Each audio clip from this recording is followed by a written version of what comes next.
نحمده ونصلي على رسوله الكريم اما بعد فاعوذ بالله من الشيطان الرجيم بسم الله الرحمن الرحيم رب اشرح لي صدري ويسر لي امري واحلل عقدة من لساني يفقهوا قولي اللهم انفعنا بما علمتنا وعلمنا ما ينفعنا وزدنا علما اللهم انا نسألك علما نافعا وعملا متقبلا ورزقا طيبا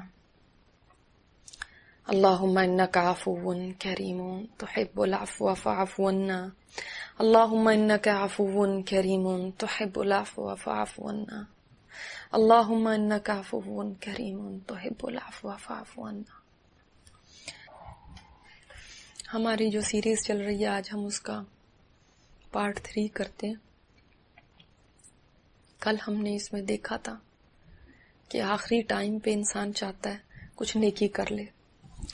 خاص طور پہ اگر اچانک موت آ جائے پھر تو بہت ہی شدت سے یہ تمنا ہوتی ہے کہ کچھ نہ کچھ کر لیتی اور کچھ کر لوں، مگر ہو سکتا ہے کہ اس وقت پھر موقع نہ ملے.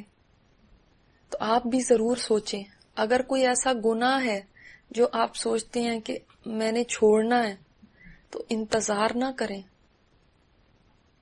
فوراً عہد کر لیں، اس لیے کہ کسی وقت بھی اچانک جانا پڑ سکتا ہے. اور جانا پڑ جائے تو ایسا نہ ہو کہ پھر حسرتیں ہی رہ جائیں اور پھر آپ یہی سوچتے رہ جائیں کہ میں نے چھوڑنا تو تھا لیکن بس سوچتی ہی رہ گئی. کیونکہ ٹکٹ تو ہم سب کی بک ہو چکی ہے، واپسی کی ٹکٹ سب کی بک ہے. صرف یہ نہیں پتا کہ بکنگ کس دن کی ہے اور کس ٹائم کی ہے. اسی طرح کوئی نیکی اگر سوچ رہے ہیں بہت عرصے سے کرنے کا اور ابھی تک نہیں کی تو اس کو ڈیلے نہ کریں، فوری کر لیں. اللہ تعالی ہم سب کا حامی و ناصر ہو جائے. ہم دیکھتے ہیں سیریز کا پارٹ 3. میرے جسم کو کوئی حرکت دے رہا تھا، لگتا ہے کہیں لے جا رہے ہیں اور لے جانے والے کوئی مرد ہیں. ساتھ ساتھ باتیں بھی کر رہے ہیں، کبھی ہنستے ہیں، کبھی سنجیدگی سے سیاست پہ گفتگو کرنے لگتے ہیں، کبھی اپنی انکم بڑھانے کے اوپر بحث کر رہے ہیں، کبھی کسی انویسٹمنٹ کے اوپر تبادلہ خیال ہو رہا ہے. ہائے یہ کیا جانے کہ اس دنیا کی یہ تمام چیزیں کتنی فانی ہیں اور ان کی کوئی بھی حقیقت نہیں ہے. یہ واقعی کھیل تماشا ہے. مگر اس کی سمجھ مجھے بھی تو اب آئی ہے. جب میں درس میں یہ سنا کرتی تھی تو کہاں میں توجہ دیتی تھی، مگر آج سمجھ آ رہی ہیں وہ سب باتیں جن کو ہم بس درس کے ٹاپک سمجھ کے سن لیا کرتے تھے. وہی تو سب سے بڑی حقیقت تھی. اور یہ جس کو میں نے کچھ سمجھا ہوا تھا، سب کچھ سمجھا ہوا تھا، وہ سب دھوکے کا سامان تھا، متاع الغرور تھا. اور میں زندگی میں دھوکا کھاتی رہی. اور آنکھ تو میری اب کھلی ہے. جب سب لوگ سمجھ رہے ہیں کہ میری آنکھیں بند ہو گئیں تو دراصل ابھی تو آنکھیں کھلی ہیں. کیسے میں ان لوگوں کو بتاؤں کہ اس دھوکے میں نہ پڑ جانا، یہ کچھ نہیں ہے، یہ تو سب ایک دن بس حسرت ہی بن کے رہ جائے گا کہ ہائے کہاں گیا وقت اور کس طرح ہم نے اس کو گنوا دیا. کیا بتاؤں ان کو کہ کچھ کر لو ورنہ میری طرح صرف پچھتاوے ہی رہ جائیں گے. ایک ایک سانس کے کہ جب کچھ کر سکتی تھی اور نہیں کیا. کیسے سمجھاؤں ان کو کہ زندگی کی قدر کرو، اس میں بیکار غم نہ پالو کہ وہ غم بھی پیچھے رہ جائیں گے اور وہ خوشیاں بھی پیچھے رہ جائیں گی. وہ دنیا کی سیاستیں بھی چلتی رہیں گی اور کاروبار بھی رکیں گے نہیں، مگر تم نہیں ہوگے. دنیا کی خبریں بھی روز آئیں گی اور روز جائیں گی، اور بازاروں کی رونقیں بھی باقی رہیں گی، مگر نہیں ہوگے تو تم نہیں ہوگے۔ انسان کتنے دھوکے میں پڑے ہوئے ہیں۔ کاش میں اٹھ سکتی تو چیخ چیخ کے ان کو سمجھاتی، کاش میں ان کو بتا سکتی کہ یہ اصلیت نہیں ہے، یہ اصلیت نہیں ہے۔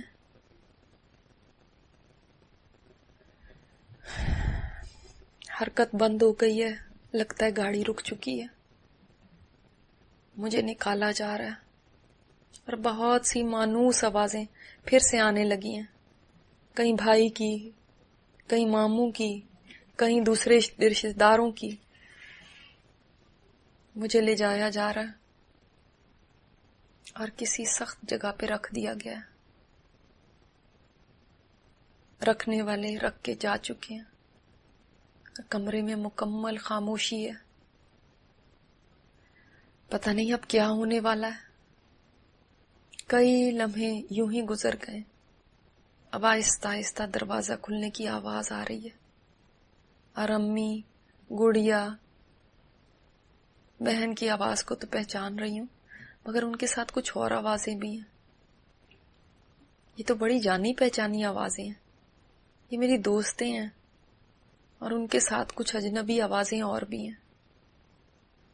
کوئی کینچی سے بڑے احتیاط سے میرے بیگ کو کاٹ رہا ہے، اور امی کی مسلسل سسکیوں کی آوازیں آ رہی ہیں۔ امی مت روئیں، مجھے تکلیف ہو رہی ہے آپ کے رونے سے۔ میں گڑیا کی آواز کو بھی پہچان رہی ہوں، وہ روتے ہوئے کچھ کہہ رہی ہے۔ میرا بیگ مکمل کاٹ دیا گیا۔ گڑیا میرے چہرے پہ جیسے شاید جھکی ہوئی ہے، مجھے اس کے آنسو اپنے چہرے پہ گرتے ہوئے محسوس ہو رہے ہیں۔ وہ امی، میری امی کہتے ہوئے میرا ماتھا چوم رہی ہے۔ گڑیا بیٹا، اب آپ نے بہادر بن کے رہنا ہے، بالکل رونا نہیں ہے، ابو کا، بھائی کا خیال رکھنا ہے۔ میں پتہ نہیں کیا کیا کچھ کہہ رہی ہوں، مگر میری آج کوئی آواز نہیں ہے۔ یہ آوازیں میرے اندر سے ہی اٹھتی ہیں اور اندر ہی دم توڑ جاتی ہیں، اور میرے ارد گرد وہی نورانی چہروں والے اجنبی پھر کھڑے ہوئے ہیں۔ اب یہی میرے ساتھی ہیں جہاں بھی میں جاتی ہوں۔ ہاں، دنیا میں بھی تو یہ ساتھ ہوا کرتے تھے، مگر اس وقت ان کا احساس ہم نہیں کیا کرتے تھے۔ میرے اوپر پانی ڈالا جا رہا ہے، اور یہ اجنبی خواتین کتنی اچھی ہیں، مجھے کتنے پیار سے غسل دے رہی ہیں، اور ساتھ ساتھ دعائیں کرتی جا رہی ہیں، اور میرے پاس کھڑی ہوئی یہ نورانی مخلوق ان کی دعاؤں پہ آمین کہی جا رہی ہے۔ وہ اپنے لیے دعائیں کر رہی ہیں، اور کبھی کبھار میرے لیے کر دیتی ہیں۔ امی اور گڑیا کی آوازیں کچھ فاصلے سے آ رہی ہیں، مگر پتہ نہیں کیا کہہ رہی ہیں۔ ہاں، البتہ میری سہیلیوں کی آوازیں مجھے صاف سنائی دے رہی ہیں، دونوں کچھ دیر سے میری تعریفوں میں لگی ہوئی ہیں، لیکن اب پھر وہی موضوع شروع کر دیا ہے۔ تم کیا پہن رہی ہو؟ کوکی کی بیٹی کی ولیمے پہ کتنے بجے نکلو گی؟ ہاں، آج کل یہ چیز بڑی ان چل رہی ہے، نیا ڈیزائن یہی آیا ہوا ہے، اور فلاں جگہ بڑی سیل چل رہی ہے، اور تم نے اس شو کے ٹکٹ لے لیے؟ میں سخت دکھی ہو رہی ہوں ان کی باتیں سن کے۔ روفی اور نازی، کیا ابھی بھی تمہیں یہ باتیں سوجھ رہی ہیں؟ کیا مجھے دیکھ کے بھی تمہیں عبرت نہیں آ رہی؟ بس 2-4 منٹ کے لیے میرا ذکر کیا، پھر تم مطمئن ہو گئی؟ کیا اتنا سا ہی سیکھا ہے تم نے میری موت سے؟ کیا میرے لیے دعائیں کرنے کا تمہیں کوئی خیال نہیں ہے؟ ہاں، میں نے کوئی نیک دوست بنائی ہوتی جو جانتی ہوتی کہ اس وقت کیا کرنا چاہیے، تو آج ایسا نہ ہوتا۔ میری دوستیں دکھی تو لگ رہی ہیں، مگر ان کو معلوم ہی نہیں کہ آج مجھے کس چیز کی ضرورت ہے. وہ پھر انہی باتوں میں لگی ہوئی ہیں.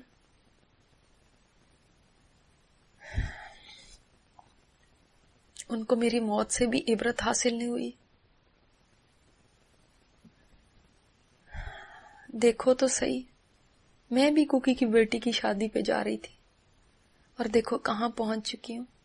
کیا تم سوچتی نہیں ہو کہ موت کتنے قریب ہے؟ اس کی بیٹی کا تو ابھی ولیمہ بھی نہیں ہوا، اور میں دیکھو کدھر جا چکی اتنی سی دیر میں. یہاں سے چلے جانا بس اتنا ہی آسان ہوتا ہے. مگر ہاں، تم کیا جانو اس کو. تمہاری وہ محفلیں تو آباد رہیں گی مگر میں نہیں ہوں گی. تمہاری پارٹیاں چلتی رہیں گی یوں ہی، مگر میری ضرورت ان میں نہیں ہوگی. وہ فن، وہ کہے اسی طرح بلند ہوتے رہیں گے، بس میرا ساتھ نہیں ہوگا. میں تو وہ ہوں جس کو تم لوگ اپنی مجلسوں کی جان سمجھتی تھے. تم لوگ کہا تو کرتے تھے کہ رومی آ جاتی ہے تو محفل میں جان پڑ جاتی ہے. مگر اب اس جان کے بغیر ہی تم خوشی خوشی اس طرح ہنس کھیل رہی ہو. اور میں خامخواہ سمجھا کرتی تھی گویا میں ہی وی آئی پی ہوں، اور میرے بغیر تو رونقیں ماند پڑ جائیں گی.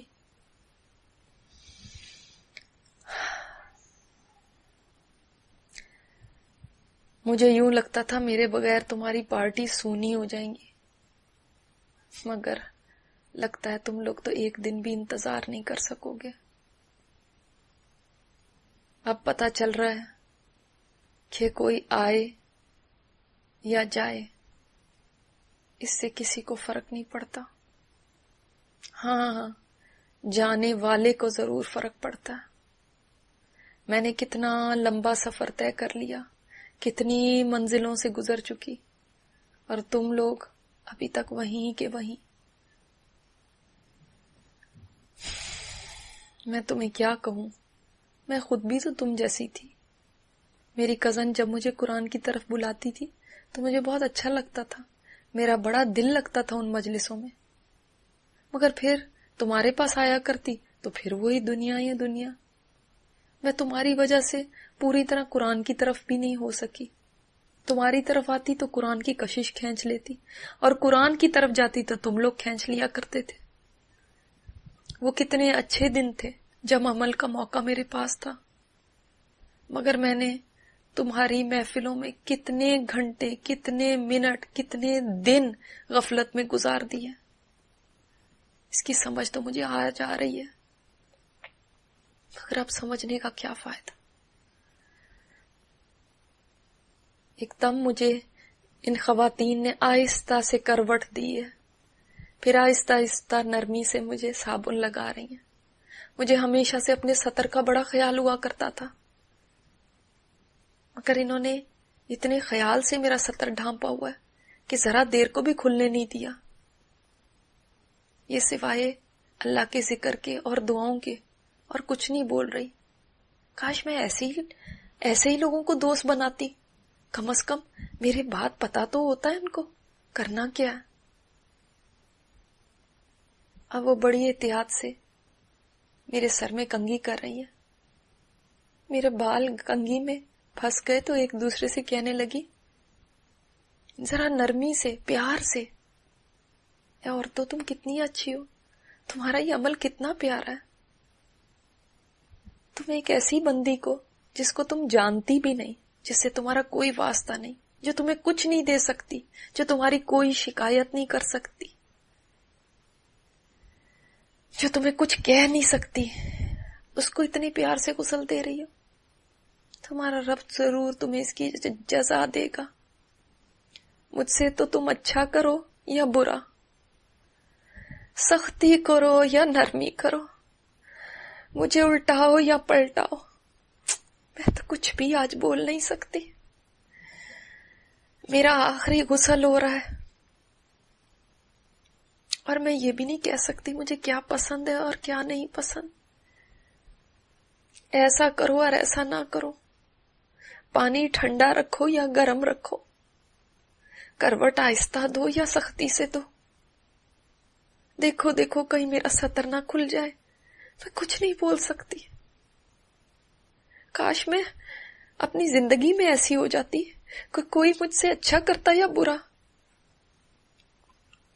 بھلائی کرتا یا برائی، میں سہ جاتی، میں کچھ نہ بولتی. آج بھی تو سہ رہی ہوں، آج بھی تو کچھ نہیں بول پا رہی. اسی طرح اس وقت بھی نہ بولتی، نہ لڑتی، نہ غیبت کرتی، نہ بدلے میں برا کرتی تو کتنی بھلائیاں سمیٹ لیتی، محسنین والا درجہ پا لیتی. مگر اس وقت میرے پاس آزادی تھی، میرے پاس زبان تھی، جو چاہتی تھی بولتی تھی، کوئی روک ٹوک نہیں تھی. اس وقت کہاں میں کسی کو خاطر میں لاتی تھی، کہاں کسی کو بات کرنے دیتی تھی، پورا پورا بدلہ لیتی تھی. کیا میں اس وقت ایسی نہیں ہو سکتی تھی جیسی آج ہوں؟ آج بھی تو صبر کر رہی ہوں، کیا اس وقت نہیں کر سکتی تھی؟ آج تم مجھ سے جو بھی سلوک کرو، میری کتنی بھی برائیاں کرو، میرے اوپر کتنا بھی ہنسو، میں سہتی ہی جاؤں گی، کیونکہ میں کچھ نہیں کہہ سکتی. مگر آج کا صبر بیکار ہے، آج کا صبر بیکار ہے. یہ صبر میرے اجر میں کوئی اضافہ نہیں کر سکتا.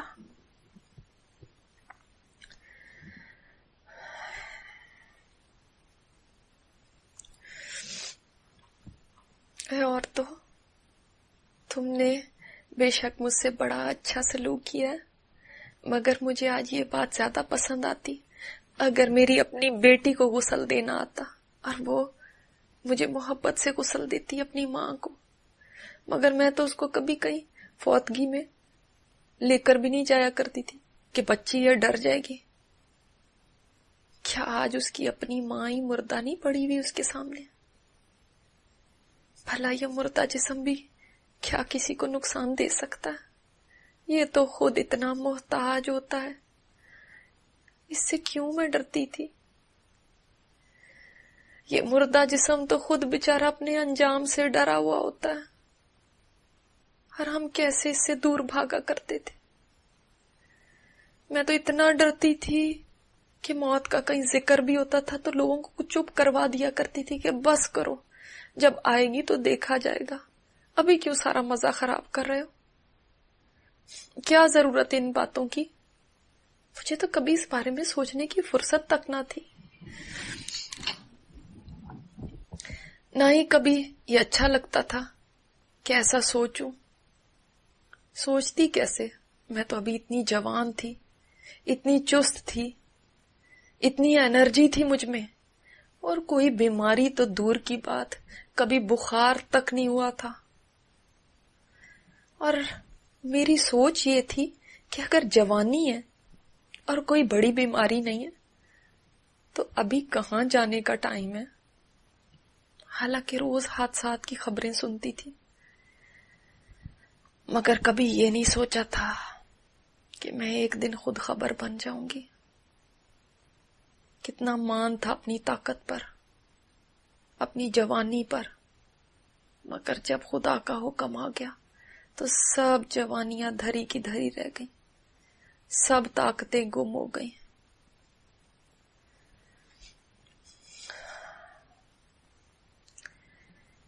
ایک خاتون نے امی اور گڑیا اور بہن کو آواز دی، اور میری سہیلیوں کو بھی جو ابھی تک باتوں میں لگی ہوئی تھی، اور ابھی تک ان کو کسی نے کمرے سے جانے کو نہیں کہا تھا.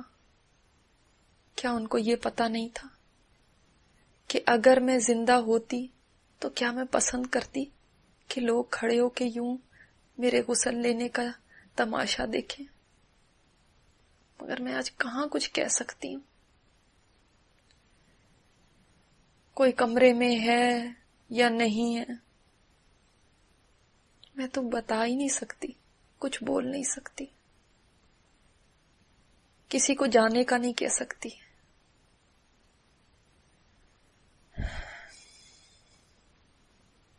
امی، بہن، گڑیا، سہیلیاں سب جلدی جلدی چلتی ہوئی میرے ارد گرد جمع ہو رہی ہیں، اور سب مل کے مجھے سفید چادروں میں لپیٹنے لگی ہیں۔ مجھے کروٹ دینے کے لیے اب اتنے سارے لوگوں کی ضرورت ہے، کہاں میں خود ایسی جوان ہوتی تھی کہ بھاگ بھاگ کے دوسرے کے بھی کام منٹوں میں کر دیا کرتی تھی، اور کہاں یہ کہ آج اس قدر بے بس ہو چکی ہوں۔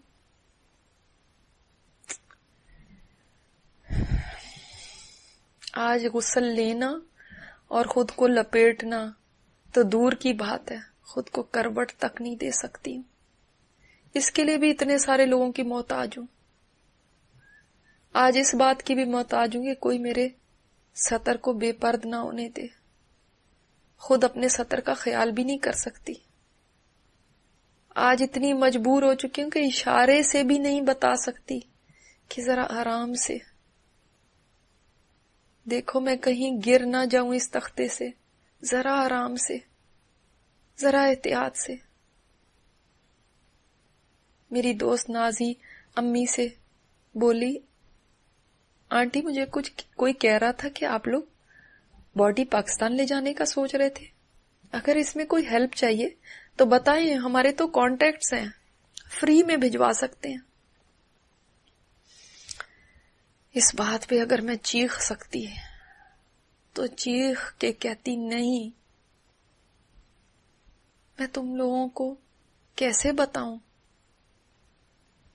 ایسا کرنا میں اپنے ساتھ ہرگز پسند نہیں کروں گی۔ میں تم لوگوں کو کیسے اپنی مرضی بتاؤں، اور نازی تم کتنی نادان ہو، تم بجائے امی کو منع کرنے کے کہ یہ تکلیف دینے کی کیا ضرورت ہے، تم الٹا ہیلپ آفر کر رہی ہو۔ اور امی ٹھنڈی آہ بھر کے بولی، ہاں بیٹا، ارادہ تو یہی تھا، وہاں سارے رشتہ دار منہ بھی دیکھ لیتے، اور وہاں ہم سے قریب ہوتی تو ہم قبر پہ آیا جایا کرتے، اب یہاں پردیس میں دفن کرنے، نہ ہمارا یہاں کوئی ہے، نہ ہم یہاں رہتے ہیں۔ نازی بولی، بالکل ٹھیک کہتی ہیں آنٹی، پھر کیوں آپ نے آئیڈیا ڈراپ کر دیا؟ امی بڑے دکھ کے ساتھ کہنے لگی، بس اس کے مولوی بھائی نے نہیں لے جانے دیا، بہت کہا مگر وہ نہیں مانا۔ بھائی جان نے کتنا بڑا احسان کیا مجھ پہ، کیا ان لوگوں کو سمجھ نہیں ہے کہ میرے جسم کو چیرا پھاڑا جاتا تو مجھے کتنی تکلیف ہوتی، میرے اعضاء کو نکالا جاتا، مرد میرے جسم کو ڈرین کرتے، کیا یہ سب کچھ ان کو گوارا ہوتا؟ امی لگتا ہے بھائی جان سے ناراض ہیں، بولی، اس نے تو ضد کر کے دفنانے کی بھی جلدی کر دی، ورنہ میری بڑی بیٹی ابھی راستے میں ہے، وہ آ جاتی تو وہ بھی دیکھ لیتی۔ ارے امی، آپ کو کیا بتاؤں، مجھے آج کسی کے آنے کی ضرورت نہیں، مجھے بس جلدی لے جائیں، جلدی لے جائیں میری منزل کی طرف، مت انتظار کریں کسی کا۔ اور مجھے تو آج سمجھ آ رہی ہے کہ میرے محبت کرنے والوں میں بھی میرے فائدے کے تو وہی ہیں جن کو دین کی کچھ سمجھ ہے۔ امی مجھ سے بہت پیار کرتی ہیں، مگر ان کو پتہ نہیں ہے، دین کی سمجھ نہیں ہے، تو آج میری محبت میں وہ کام کرنا چاہتی ہیں جو مجھے فائدے کی جگہ الٹا نقصان دے گا۔ اور بھائی جان جن کے دین کی قدر مجھے کبھی نہیں آئی تھی، دنیا میں تو میں ان کی داڑھی اور حلیے کی وجہ سے شرمایا کرتی تھی کہ کہیں میری فیشنیبل دوستیں ان کو دیکھ نہ لیں، دیکھیں گی تو کیا کہیں گی کہ یہ تمہارا مولوی بھائی ہے۔ ان کے تو شوہر اور خاندان والے انتہائی اپ ٹو ڈیٹ اور ماڈ اسکواڈ ہے، اور مجھے اپنی بے عزتی لگا کرتی تھی کہ بھائی جان کیوں اس طرح سے رہتے ہیں. ہائی سوسائٹی میں اٹھنے بیٹھنے کے قابل نہیں رکھا انہوں نے خود کو. ہائے اب کہاں وہ ہائی سوسائٹیاں اور کہاں وہ فیشن. بھائی جان کو ان کی وہی پارسائی کام آ جائے گی، ان کا وہ اخلاق، ان کی وہ نیکی پرہیزگاری.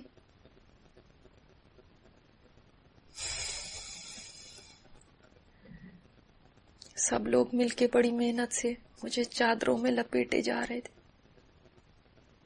یہی وہ کفن ہے جس کو دیکھ کے میں بہت گھبراتی تھی، مجھے بہت ٹینشن ہوتی تھی، اس سے دور بھاگتی تھی، اس کو ایسے سمجھتی تھی جیسے کوئی بلا ہے جو مجھ سے چمٹ جائے گی. اور آج دیکھو یہی میرا ہمیشہ کا لباس ہے. کہاں ہے میری وہ کلوزٹ جس میں قیمتی سے قیمتی جوڑے پڑے ہیں. اور ابھی کچھ تو میں نے خاص شادی کے لیے بنوائے تھے. میرا تو ایک ایک جوڑا انتہائی خوبصورت اور مہنگا تھا، اور کئی جوڑوں کو تو پہننے کی نوبت بھی نہ آئی. آج جو لباس پہن رہی ہوں یہ لٹھے کی چادریں ہیں. کیا کوئی میرے قیمتی جوڑوں میں سے ایک جوڑا بھی مجھے پہنا نہیں سکتا؟ کیا میں ایک بھی ساتھ نہیں لے جا سکتی؟ لے جا کر کروں گی بھی کیا؟ جہاں میں جا رہی ہوں وہاں تو کسی جوڑے کی بھی ضرورت نہیں ہے.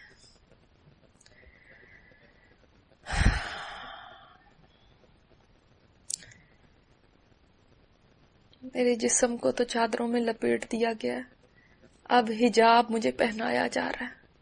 یہ وہی حجاب ہے جو دنیا میں لیتی تو تھی، مگر ہمیشہ یہی تمنا کرتی تھی کہ نہ ہی پہننا پڑتا تو اچھا تھا. اور کبھی کبھی سوچ بھی لیتی تھی کہ اب اتار دوں گی، مگر پھر کہیں کسی درس میں چلی جاتی تو تھوڑا سا ڈر جاتی، پھر ارادہ چھوڑ دیتی. اور آج آخری سفر پہ دیکھو کیسے اچھی طرح مجھے یہی حجاب پہنایا جا رہا ہے جس کو میں سر سے سرکاتی رہتی تھی. ایک خاتون نے امی اور گڑیا سے کہا، آنٹی آپ لوگ آخری بار دیکھ لیں. پھر ہم چہرہ بند کرنے لگے ہیں. امی نے میرا ماتھا چوما، پھر گڑیا آگے آئی اور مجھے چومتی جا رہی ہے اور بس روئے جا رہی ہے. اور وہ خواتین کہہ رہی ہیں دیر ہو رہی ہے اب بس کریں. مجھے محسوس ہو رہا ہے میرے چہرے پر چادروں کی ایک کے بعد ایک تہہ ڈالی جا رہی ہے، اور مجھے ہمیشہ کے لیے ان چادروں میں بند کیا جا رہا ہے آگے لے جانے کے لیے. پھر ہم اگلی دفعہ دیکھیں گے کہ آگے کیا ہوا. اللہ تعالیٰ اس وقت کو ہمارے لیے آسان کر دینا. یہ بڑا بے بسی کا وقت ہے، بہت بے بسی کا. ربنا تقبل منا انك انت السميع العليم وتب علينا انك انت التواب الرحيم. صلی اللہ تعالی علی خیر خلقہ محمد وعلی آلہ واصحابہ اجمعین برحمتک یا ارحم الراحمین. آمین یا رب العالمین.